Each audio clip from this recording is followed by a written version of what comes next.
sure. Thanks. Oh,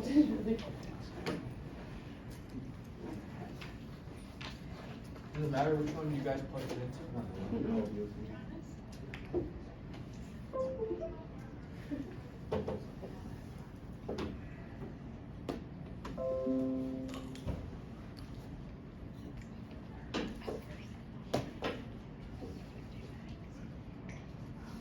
Click on it. Scan it.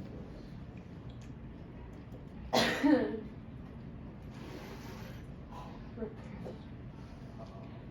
don't really want to repair it. Just click it, it'll take like 30 seconds if there's nothing wrong with it. Hey! Yeah. Might be good to go. No. Now what? You can hold it. Yep. And then one touch. Those are ours. Go to Yeah. one Oh. touch on the left. Look at that. Not bad. PDF, or should I do PowerPoint? PowerPoint. Alright.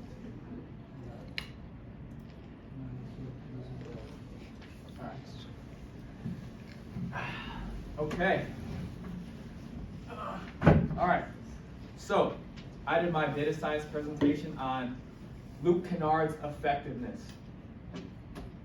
So, the category of data I chose to really hone in on for this presentation was Luke Kennard's 3-point percentage. For selfish reasons, because in high school I led my school all time for a 3-point percentage, and he leads the NBA in 3-point percentage, so we have something in common together. So Luke Kennard's 3-point percentage over his career, he's been shooting pretty well. The league average is around 35%, and Luke Kennard has been exceeding 35% throughout almost every single year of his entire career. And the 3-point shot in basketball is the most valuable shot in the game, so it's very important to be extremely efficient at shooting that shot because it allows for the most benefit from one shot. It's very efficient. So Luke Kennard versus the league averages. So this is the league average up top. You can see it stops at 30%. It doesn't go up above 40 at all. And Luke Kennard's goes above 40 every single time. So I added this picture right here because it's like, this is Luke Kennard and this is the rest of the league. He's taking the whole league on because he's just a better shooter than all of them.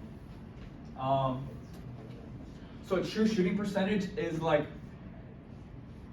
it's basically just the real efficiency of how well you can score the ball at like what rate. So it's like combining, it's combining your points divided by your field goal attempts and free throw attempts. This is the algorithm that's used for it. And the average for the league is about 50% true shooting percentage. And Luke Kennard's shooting at a 68.4 true shooting percentage this season, which means that he's got a high success rate of getting buckets for every shot. It's pretty good. Oh. So the data analysis I realized is that Luke Kennard is an elite scorer. There are times where he's a bit underutilized. He'll get maybe 4 shots a game, but he'll make 2 of those 4 shots. He's by far one of the most efficient basketball players, not only in today's day, but in the overall league ever. The NBA players shoot the 3-point shot at 10.3% less effectively than Luke Kennard does, which is actually pretty significant. If you look at the standard shot for being like 30%, 35%, 35.9% is league average, and he's shooting at 46.2 over his career. So that 10.3% actually makes a huge difference when you're trying to get the inch over someone else in competition. So here is a graph of his shots. Like all the darker spots, he's pretty one-dimensional. He doesn't drive, as you can tell. All the darker spots are where he spends most of his time. So he really likes this one side of the floor, and not so much this corner. You can see the light blue over there. He doesn't really shoot much from the left wing, the left corner. And yeah, he'll take layups every so often, but you can tell the majority of his dark spots or hot spots are on the perimeter to show that he's a perimeter shooter. So Luke's style of play is really 3-point dominant. He likes to shoot a lot of threes, and so he would do really well with someone that can drive the ball. He's an archer. He's from downtown. He's going to shoot threes. So he needs someone that's going to drive to the lane and get layups, which would make his team have more success rate and maybe open up more shots for him. So a player that kind of plays a bit like a Ferrari or a foreign car, someone that drives fast to the lane, is Giannis Antetokounmpo. As you can see from Giannis's graph, all of his shots come from the paint. It's super dark here. He takes barely any threes. You can tell from here that Luke's way more diverse, his shot selection, than Giannis's. Both one-dimensional in their own right, but they're completely opposites. Some pros this would allow for is like, it'd be almost impossible to drive to the lane, stop Giannis, and then kick it out to Luke Kennard in the corner to shoot the three. They'd be a really good combo together. However, a con is if one of them's having an off night or one of them's injured, let's say Giannis hurt his foot, then no one's going to be able to drive the ball in the lane and give Luke Kennard shots. So there could be some downsides to them playing together as well. So these is Luke Kennard's stats compared to the league average. As you can tell, this is this year. From his 3-point percentage, he's dominating again, shooting a way higher clip. He hasn't missed any free throws this 2022-2023 season, shooting 100%, which is pretty astounding. And the league average is 78.3, which is fine too. You can tell his points per game is lower because he doesn't get as many opportunities. But if he was to get more opportunities, he would, through the numbers, be more efficient and help his team win more games by making more shots. Overall, Luke Kennard is a player who, if he used to get more shots, he could help his team win more games. I put a little baby goat on there because he's not really a goat yet. He hasn't won a championship, but he's a baby goat right now. He's developing. He's only 26 years old, so he's about league average in age. And he could end up developing into one of the greatest shooters the league has ever seen. Other ways that data science is used in the NBA. Here we got a picture of Dwayne Wade, Alexander Pokachevsky, and LeBron James looking like some real data scientists right here. And some ways that we use it is through data harvesting. So data harvesting is like the collection of data, and this is really used through like cameras in the NBA. A lot of people don't realize how many cameras they have in NBA stadiums. Like, let's say if we're in the NBA stadium right now, we could look up, and that thing right now would be like a data analyzing camera, capturing like all of our movements, all the words we say, the tones of voice that we use. But this collects data like, it's almost like rocket science, but in basketball. It's pretty crazy. So it's super important because you can get all different kinds of analytics from all these different angles.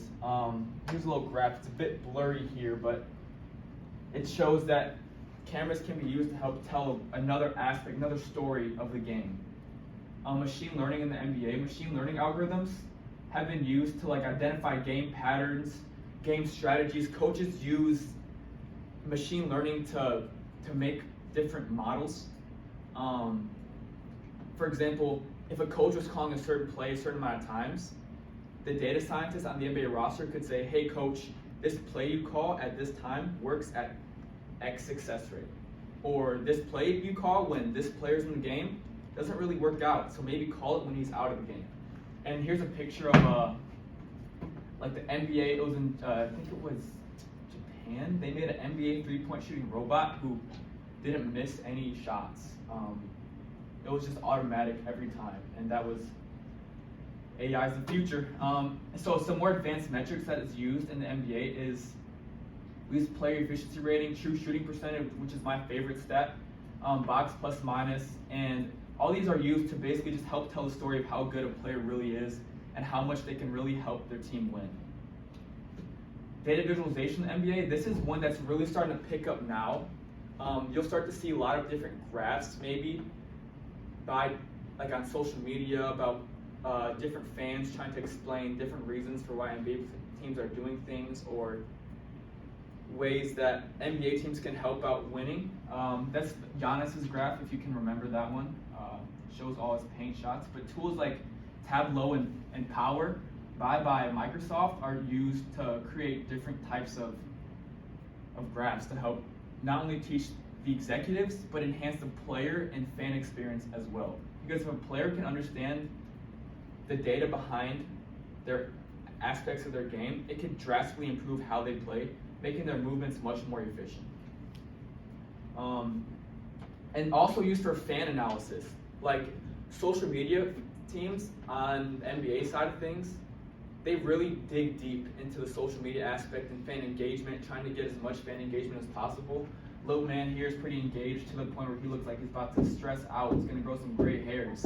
But he probably is a beneficiary of sentiment analysis. So all these fans looking super happy, you might not realize it, but they may be feeling certain types of emotions that was given to them through like strategies that data scientists realize that fans like or dislike, which to me was pretty cool. Pretty cool aspect of the game. I didn't realize that was something until I even did research about it. Predictive analysis, this is also a really important one because it shows the money side of the NBA. Predictive analysis, like you can see the salary cap started off 2001, it's 20 million, 40 million, but now like the average is around like 80, 90 million per team, which is crazy. You'll see all these players nowadays getting like $100 million contracts, and the trend is going up. Teams are spending more money on players, and it's working out in the business side of things. It's getting more fans engaged. People are getting more money, and it's pretty interesting. Not only that though, like this can be used for sports betting too, to help predict outcomes, which is a new thing nowadays, like betting on sports. So predictive analysis in the NBA isn't just used by the CEOs, it's used by the fans as well to help make money. So some challenges and opportunities. Analytics has seriously changed the game of basketball. The three-point shot, which is, this is the pioneer of the three-point shot truly, Steph Curry. Ever since he entered the league, three-pointers have been through the roof because of analytics. People have realized that sometimes taking three-pointers, although they may go in at a lower success rate, since the true shooting percentage and the value of three-pointer is 1 point more than a two-pointer, it's worth more, and so it's more effective to shoot more threes than twos. Although they won't go in as often, they'll be worth more points when they do go in.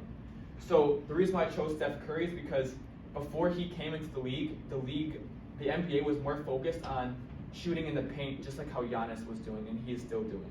But now you'll see players like Steph Curry or Luke Kennard only shooting three-pointers, not really focused on shooting in the paint. So this has like led to the data science and data analytics and just stats in general. The way they prioritize in the NBA has led to insane changes for the league, and I think it's going to continue to change dramatically as we continue to watch the NBA. So some conclusions are that data science has really been used to change the NBA, not only in terms of how they play, but how the players think, how the coaches coach, and how the fans interact with the game. Overall, it's made this a way more engaging entertainment service. I've talked to people that maybe haven't even picked up a ball in their life, and they know everything about the Lakers, and they know all this stuff. So clearly what they're doing in terms of social media and pushing it out there is working. It's getting fans engaged, and players are making more money. So overall, this is very good for the league, and analytics are very helpful. And finally, don't let this nice face fool you guys. Luke Kennard, he's a real killer, all right? He's going to get you some buckets. All right, that's it. Any questions? How do you think that, like, data analytics is going to affect betting? Like, do you think people are going to be winning a ton of money just because they're technically jacking the system? I hope so. That would be really fun.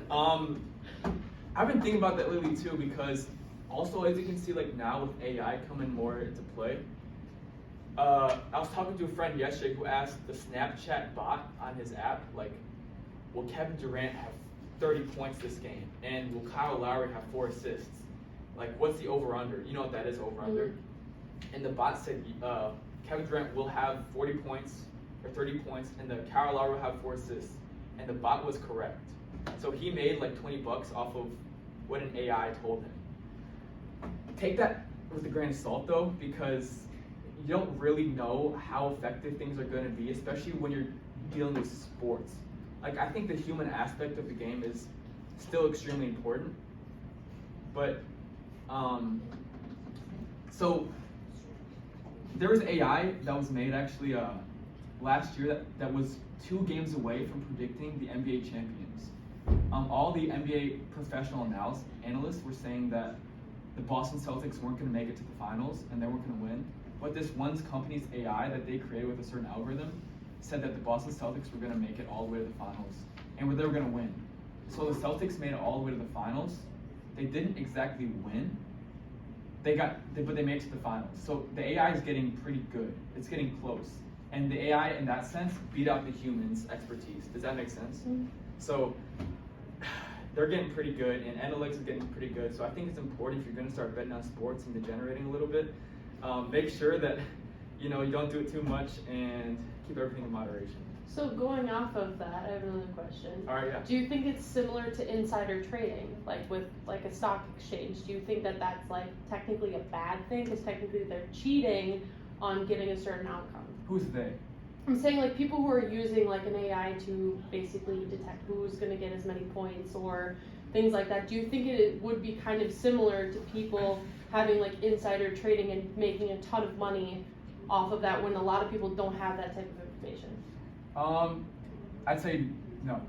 And here's why, because insider trading is usually more toward people inside of the company, knowing secrets about that company and talking with each other and making trades based off of what they know is about to launch. When I can see the comparison you're sort of drawing, but really when you're talking to an AI, it's more public knowledge. You know what I mean? Like now AI is on Snapchat. So I guess if you're someone who doesn't have access to a computer or a phone, you will be at a disadvantage for making bets, making educated bets, but with how common AI is becoming, I don't think it's close to insider trading. Insider trading is bad. Okay. Quickly, any other questions? Yep. Did you make your charts like the ones with the, what do I want to say, like they're Like shooting? the shot track? Yeah, Yeah, so there's special, like big NBA fans like that stuff, so there's like certain different kinds of, the word I'm looking for is like softwares to make those charts. So you have to like put in your data sort of, but it wasn't that hard to create. It was just like Tableau, but a different format. You know what I mean? Yep. Yeah. Okay. Yep. You have is Luke Kennard still your favorite player of all time? You know what? I used to be a big Luke Kennard hater until I looked at his stats. You know what I mean? Like, I just see him play, I'm like, all he does is shoot 3-pointers. Like, what the heck? But then when I looked at his stats, I'm like, dang, he's pretty efficient. So I'm really rooting for him now. But my favorite player of all time is Jeremy Lin, man. Yep. Anybody else? Okay, good. All right.